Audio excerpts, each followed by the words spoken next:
Hello students, कैसे हो आप सब। आशा करता हूँ काफी अच्छे होगे और आपकी सैनिक स्कूल की तैयारी हुई होगी बहुत ही शानदार तरीके से। अब जब तैयारी शानदार होती है तो परिणाम जानदार मिलता है, और जानदार परिणाम का मतलब क्या है बेटा? जानदार परिणाम का मतलब है सैनिक स्कूल में एडमिशन। जी हाँ, सैनिक स्कूल में एडमिशन मिलता है।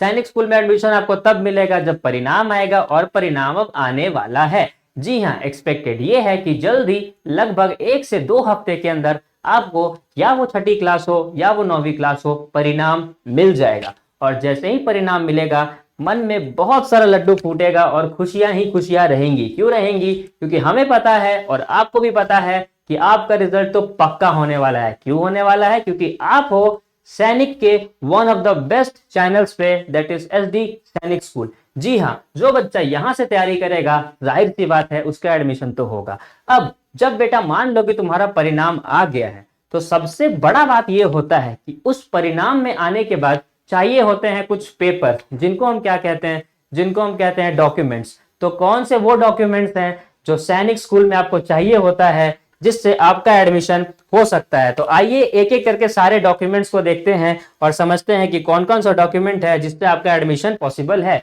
सबसे पहले चाहिए आपको आधार कार्ड। आधार ही पहचान है भारत की। Aadhaar is the most basic thing, एक ऐसा परिणाम पहचान पत्र जो कि आपको बताता है कि आप कहां से बिलोंग करते हैं और आपका बेसिक डिटेल क्या क्या है। और भारत सरकार हो चाहे कोई भी स्कूल हो, कॉलेज हो, आधार को एक बहुत ही सॉलिड प्रूफ माना जाता है, वैलिड प्रूफ माना जाता है। मतलब अगर आधार कार्ड है और आधार कार्ड में जो डिटेल है वो सही है तो उसको सही माना जाता है, उसको कोई गलत नहीं कह सकता है, क्योंकि Aadhaar card is considered to be the best. और ये अनुमानित है कि अगर आप भारत में हो तो आधार कार्ड तो आपके पास है। तो चलो, पहला चीज तो आपके पास अवेलेबल रहेगा। एक और चीज है जो काफी हद तक सैनिक स्कूल में पूछता है, जिसका नाम है निवास प्रमाण पत्र। इसको हम लोग क्या कहते हैं? निवास प्रमाण पत्र का मतलब ये होता है वो पत्र जो बताता है कि आप कहां रहते हो। डोमिसाइल सर्टिफिकेट या फिर रेसिडेंशियल सर्टिफिकेट भी इसको इंग्लिश में बोलते हैं। आप जिस भी स्टेट से बिलोंग करते हो उस स्टेट का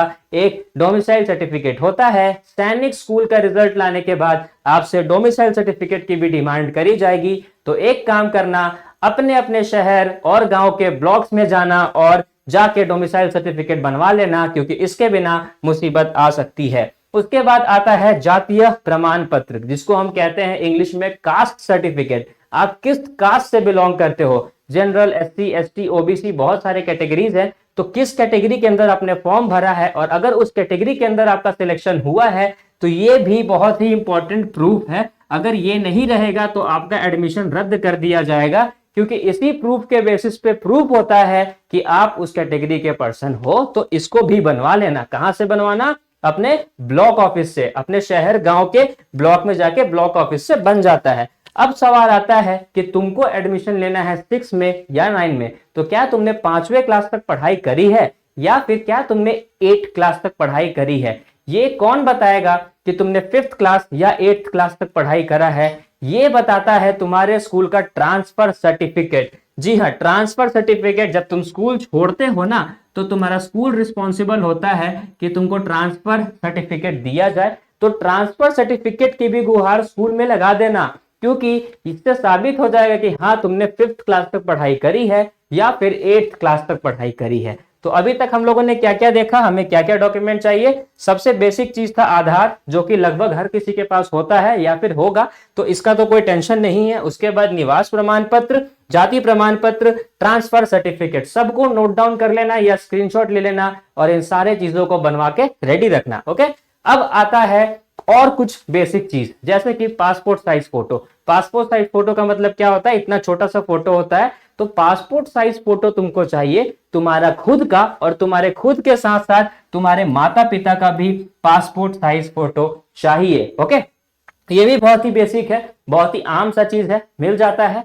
पासपोर्ट साइज फोटो बढ़िया एकदम बाल वाल झाड़ के बनवा के खिंचवा लेना। और उसके साथ एक और चीज चाहिए, दैट इज बच्चों के बाएं हाथ के अंगूठे का निशान, मतलब कि लेफ्ट हैंड थंब इंप्रेशन। अपने लेफ्ट हैंड का थंब इंप्रेशन भी तुम रेडी रखना। उसको करना क्या, जैसे जाना अंगूठा लगा देना किसी पेपर पे और उसको स्कैन करवा लेना। साइबर कैफे जाके बोलना कि भैया स्कैन कर दीजिए, स्कैन करके अपलोड हो जाएगा और तुम्हारे ईमेल आईडी में रहेगा।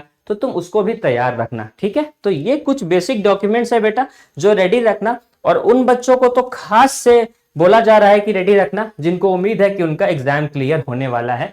क्यों उम्मीद है? क्योंकि परिणाम आ चुका है, परिणाम नहीं आंसर की आ चुका है। तो आंसर की से आप लोगों ने मैच तो किया ही है कि कितना आंसर आ रहा है, कितना नहीं आ रहा है, कट ऑफ के बारे में आपको बता दिया गया है। तो जाहिर सी बात है कि इन सारे चीजों को रेडी रखो, निवास प्रमाण, जाति प्रमाण, transfer certificate, passport size photo, अपना, अपने माता पिता का, अपने बाएं हाथ का अंगूठा भी, अंगूठा का छाप भी रख लेना, और उसके साथ साथ आधार कार्ड तो सबके पास है ही। तो ये सारे वो डॉक्यूमेंट्स है बेटा जो तुमको तुम्हारे पास रखना पड़ेगा अगर तुमको सैनिक में एडमिशन लेना है, सैनिक स्कूल में जाना है और सक्सेसफुली वहां पे क्लास अटेंड करना है। अगर इनमें से कुछ नहीं रहा तो दिक्कत, दुविधा, परेशानी आ सकती है। इसीलिए आप लोगों से यही गुहार है बेटा कि आप इनको रेडी रखो। और आई होप कि आपको ये वीडियो काफी अच्छा लगा हो, तो वीडियो को शेयर करो, ठीक है, चैनल को सब्सक्राइब करो, लाइक करो, कमेंट करो अगर कोई डाउट है तो रिगार्डिंग एनी डॉक्यूमेंट, कोई डॉक्यूमेंट कहां से बनाया जाए वो पूछ लो। अगर कोई डॉक्यूमेंट समझ में आ रहा है कि ये रखना चाहिए कि नहीं रखना चाहिए वो पूछ लो। जो भी दिक्कत है कमेंट सेक्शन में करो, हम लोग आएंगे आपसे कमेंट सेक्शन में आपके आंसर, क्वेश्चन का आंसर दे देंगे। So this was all in this session. बहुत बहुत शुक्रिया आपका इस सेशन में आने के लिए। आपसे हम फिर मिलेंगे अगले सेशन में, तब तक के लिए bye bye, take care and जय हिंद।